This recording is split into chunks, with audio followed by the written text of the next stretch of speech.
आपके आसपास या आपके घर में कोई ऐसे बुजुर्ग महिला पुरुष या कई बच्चे जो 20 साल 15 साल से कम उम्र के भी हैं, या आमतौर पे ऐसा होता ही ये 30-35 या 40 साल के बाद है, लेकिन आजकल ये कम उम्र में भी देखा जा रहा है। ऐसे कोई लोग हैं जो ये सब बताते हैं कि उनको ऐसा महसूस होता है कि उनके कान में घंटी की आवाज़ महसूस होती है, और ऐसा भी महसूस होता है कि मानिए दूर से कोई आवाज़ आ रही है और धीरे धीरे धीरे धीरे कान बज रहा है। कई लोग आम बोलचाल की भाषा में ऐसा भी बोलते हैं कि उनको ऐसा लगता है जैसे उनके कान में रेलगाड़ी जैसी चलती हुई टन टन टन टन टन टन टन टन जैसा महसूस होता है। अगर आपके आसपास कोई ऐसे व्यक्ति हैं जिनको ये समस्या है, तो आज का यह वीडियो उन सबों के लिए बहुत उपयोगी होने वाला है। नमस्कार, मैं Amit Priyadarshi homeopathy for all से एक नए स्वास्थ्य संवाद सत्र में आप सबों का स्वागत है।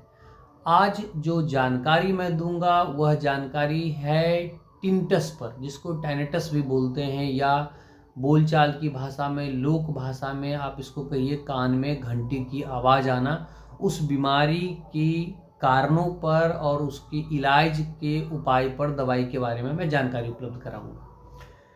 तो आमतौर पे होता क्या है कि आजकल हेडफोन का उपयोग ज़्यादा करने लगे हैं लोग, या कई लोग ऐसे जगह पे काम करते हैं जहाँ बहुत तेज़ शोर होता है। जैसे हो सकता है आपका घर किसी ऐसे क्षेत्र में हो जहाँ भारी उद्योग हो सकता है जहाँ पे आप रह रहे हो वहाँ कोई कारखाना हो, लगातार तेज़ आवाज़ आती रहती हो, या आजकल ये सड़क पे चलते हुए भी जो ट्रक है या बस है उसका हॉर्न इतना तेज होता है कि वो भी हमारे कानों पे बुरा असर डालता है।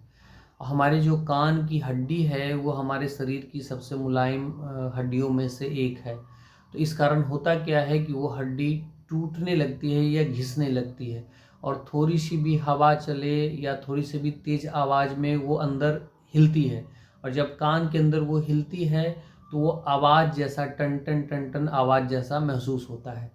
तो अगर किसी को ये समस्या है तो पहले 2-3 चीज़ करना है। अगर यथासंभव हो सके तो आप हेडफोन का उपयोग कम करें या ना करें। अगर करना ज़रूरी हो तो आप आवाज़ बहुत कम रखें, तब करें। कुछ दिनों के लिए अगर आप छोड़ दें तो ज़्यादा अच्छा रहेगा। जहाँ पे आप रह रहे हैं आसपास क्षेत्र में, अगर वो शोर वाला क्षेत्र है, अगर आप जगह बदल सकते हैं तो निश्चित रूप से जगह भी बदल लीजिए। कई कारण हैं, जैसे अगर आप रह रहे हैं जहाँ डीजे का शोर ज़्यादा है, या मैंने पहले भी बताया कि अगर कल कारखाने चल रहे हैं उसका शोर ज़्यादा है, उस कारण भी ये समस्या आपको आ सकती है।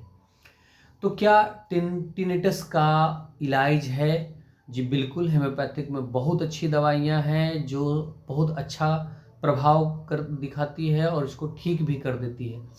उसी में से एक दवाई का नाम है चिनोपोडियम एल्बम। चिनोपोडियम आप 6 CH में या 30 CH में ले सकते हैं, 2-2 बूंद 3 बार। यह कान की हड्डी को मजबूत करने के लिए बहुत अच्छी दवाई मानी जाती है। इसके साथ में आपको लेनी है कॉस्टिकम। कॉस्टिकम जो दवाई लेनी है वो 30 पोटेंसी में या 200 पोटेंसी में आप कॉस्टिकम को ले सकते हैं। कॉस्टिकम के बारे में भी ऐसा माना गया है कि जो कान की बाहरी हड्डी होती है, जैसे मुलायम हड्डी है, और कान की जो अंदरूनी हड्डी होती है, दोनों के लिए कॉस्टिकम पोषण उपलब्ध कराता है और किसी भी तरह के टूट फूट को वो दूर करता है। तो चिनोपोडियम के साथ कॉस्टिकम भी लिया जाना चाहिए। इसके साथ आप हीपर सल्फर नाम की दवाई ले सकते हैं 30 पोटेंसी में, हीपर सल्फर 30 CH में। हालांकि डिस्क्रिप्शन बॉक्स में मैं सभी दवाई का नाम, लेने का तरीका बताए दे रहा हूं। आप डिस्क्रिप्शन बॉक्स में जाएंगे तो वहां आपको ये सारी चीज़ें मिल जाएंगी। आप चाहे हमें फेसबुक पे देख रहे हो, चाहे आप हमें यूट्यूब पे देख रहे हो, जिस भी माध्यम से आपको हमारा वीडियो मिल रहा हो, आप आसानी से डिस्क्रिप्शन बॉक्स में जाकर वहाँ ज़्यादा सुविधाजनक तरीके से जानकारी जुटा के दवाई का उपयोग कर सकते हैं। इसके साथ में आप अगर कान में तेज़ दर्द महसूस होता है तो OTNL की एक आती है ईयर ड्रॉप, वो आपको ज़रूर लेनी चाहिए। 2-2 बूंद सुबह शाम दोनों कानों में।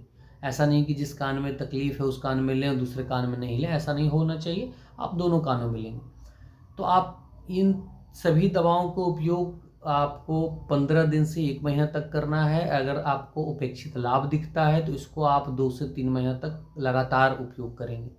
2 से 3 महीने तक उपयोग करने के बाद आप देखेंगे कि आपके कान की ये समस्या, जो कान से घंटी की आवाज़ आनी होती है या कान में दूर से शोर सुनाई पड़ता है, ये धीरे धीरे ठीक होना शुरू हो गया है और ये 2 महीने 3 महीने लगते लगते बिल्कुल ठीक हो जाता है। जब इस तरह की समस्या आती है तो इसके लक्षण आपको बहुत परेशान कर सकते हैं, जैसे कान के दर्द, इसमें कान में तेज़ दर्द हो सकता है, कान का दर्द सिर दर्द तक भी लाता है। तो मैं आग्रह करूंगा कि अगर इस तरह की परेशानी है तो आप जो वीडियो में बताई गई दवाई है आप उसका उपयोग करें और उपयोग करने के बाद आप स्वास्थ्य लाभ लें। ज़्यादा बेहतर ये रहेगा कि अगर आसपास आपके कोई डॉक्टर हैं नज़दीक के, तो आप उनके संपर्क में रह के उनसे विमर्श करके दवाई लें, क्योंकि हर व्यक्ति के लिए अलग अलग लक्षण आते हैं। हर व्यक्ति में संबंधित बीमारी के अलग अलग लक्षण उभरते हैं और उस लक्षण के आधार पर बेहतर दवाई बताई जाती है। तो हालांकि ये सब जो दवाई बताई जा रही है वो बहुत प्रमुख औषधि है और आपको लेने के बाद निश्चित ही आराम मिलेगा, लेकिन 1-2% केस में ऐसा देखा गया है या 5-10% में केस में ऐसा देखा गया है कि परसेंट टू परसेंट दवाई वैरी करती है, उसका प्रभाव में अंतर रहता है। तो इस लिहाज से मैं कहता हूं कि जब भी आप दवाई लेते हैं तो कोशिश करें कि किसी जानकार के संपर्क में रहें, डॉक्टर के संपर्क में रहें। ये आपके लिए अच्छा रहेगा, आपकी सेहत के लिए अच्छा रहेगा। अपना ख्याल रखें, खुश रहें। मिलते हैं किसी ऐसे ही नए जानकारीप्रद वीडियो में। तब तक के लिए बने रहें हमारे साथ। और अगर जाते जाते मैं एक बात और बताता हूँ, अगर आपको लगता है कि यह वीडियो आपके लिए उपयोगी है तो इस हमारे चैनल को लाइक करें, सब्सक्राइब करें और इस वीडियो को अपने मित्र और परिवारजनों के साथ जरूर शेयर करें। नमस्कार।